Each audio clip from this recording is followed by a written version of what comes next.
আসসালামু আলাইকুম। আজকে পবিত্র জুম্মার দিন ১৩ তারিখ।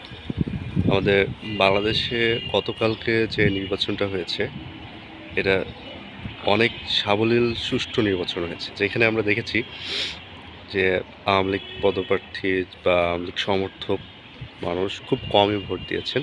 তারা ভোটটাকে বয়কট করেছে। আর বাকি যারা ভোট দিয়েছেন, বিশেষ করে দাঁড়িপাল্লা বলেন বা ধানের শীষ, তারা বেশ কিছু জায়গায় করাপশন হয়েছে।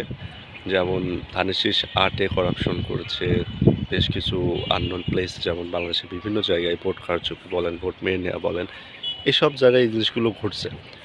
বাট ওভারঅল আমাদের দেশে ভোটের যে একটা সুন্দর পরিবেশ কালকে হয়েছে, সেটা সত্যিই অসাধারণ। এই জন্য ধন্যবাদ দিতে হবে বাংলাদেশ আর্মিকে, পুলিশ, বিজিবি সদস্য এবং র্যাব যারা রয়েছেন। আমি নিজেও কালকে অবজার্ভ করেছি আমার কেন্দ্র।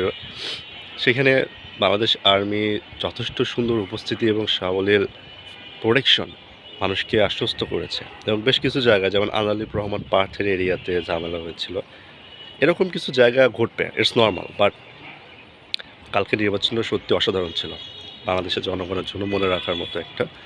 এবং এখান থেকে আমরা দেখতে পাচ্ছি যে অপোজিট পার্টি দাঁড়িপাল্লা তারা বিরোধী দল হতে যাচ্ছে এবং বিএনপি সরকার গঠন করতে পারে।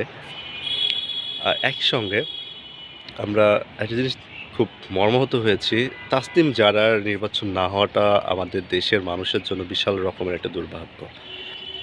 আসলে এটা অস্বীকার করার ওয়ে নাই। এবং আমরা চেয়েছিলাম তাসনিম জারা যেন অ্যাটলিস্ট তার পদে আসীন হোক এবং তিনি মেডিকেল ক্ষেত্রে আমাদের দেশের জন্য একটা আইকনিক পার্সন হোক।